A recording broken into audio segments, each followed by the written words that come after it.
Well, hey everybody, Pastor Roger here with another Freedom Journey devotional. It's Monday, and I'm glad to be with you as we kick off a series this week. I'm just simply calling Grace Training or Training in Grace. And we're going to be looking at a passage in the book of Titus. Now, what is the book of Titus? It's one of the books of the Bible, yes. Number two, it is a letter that the Apostle Paul, a man named Paul, who was establishing and planting churches, if you will, and these churches that were on the island of Crete were being overseen and led by a man by the name of Titus.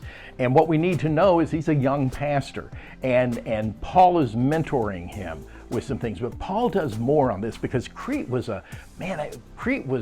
known in history for all kinds of sensuality. They did perverse things that you cannot imagine. It was just part of their culture, and it was a wild and crazy place. And so Paul is writing him this letter, and not just to say, attaboy, Titus, or not just to say, hey, be encouraged, but he gives him a plan.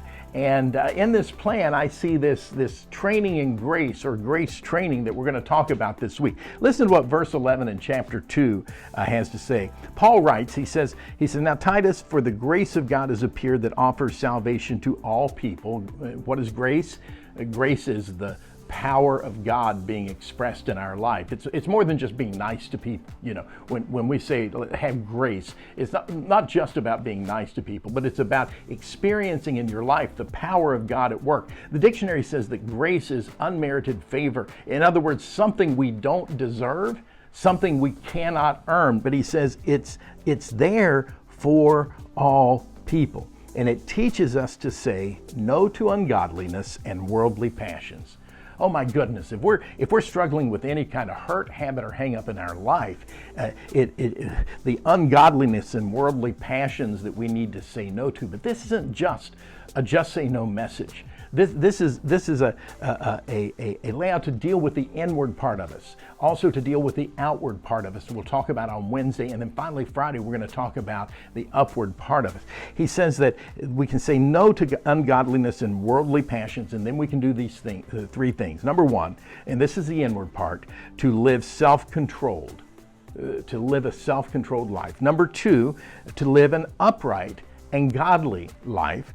And then finally, number three, to do it all in this present age. And so we're going to be talking about those three things this week, today beginning with the inward part, that part of us that struggles with self-control. The key to living the godly life, the key to us living the great life that God has for us and discovering our purpose and living it out in our life begins with self-control. It's the surrender of self in step number three. It is the surrender of ourselves to a higher power, in our case, the higher power being Jesus Christ, and surrendering and making him Lord of our life. And the grace that is expressed in that is the power of God, not just to say no to drugs, alcohol, pornography, lying, gossiping, whatever your hurt, habit, or hang up is. It is the power to say yes to the things that God has in store for our life.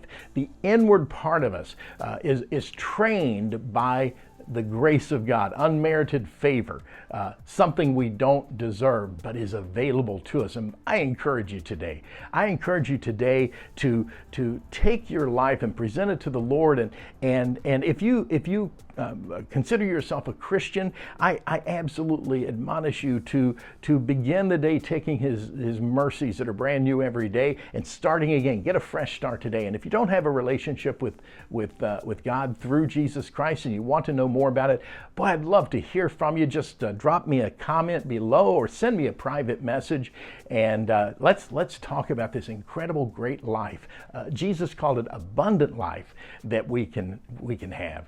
Freedom Journey exists to fight the epidemic of addiction in our community and in our nation. And I just want to encourage you today to be a part of what we are doing, to utilize the tools that we provide to help you in your struggle. And if you are in recovery and overcoming, to support us through praying for us, and financial support is of course always welcome, but that's not why we do what we do. We just want to encourage you to do that. You can reach out to us at our website, which is freedomjourneyhelp.org, freedomjourneyhelp.org, and I pray that you have a blessed Monday, and we will get to chat again on Wednesday.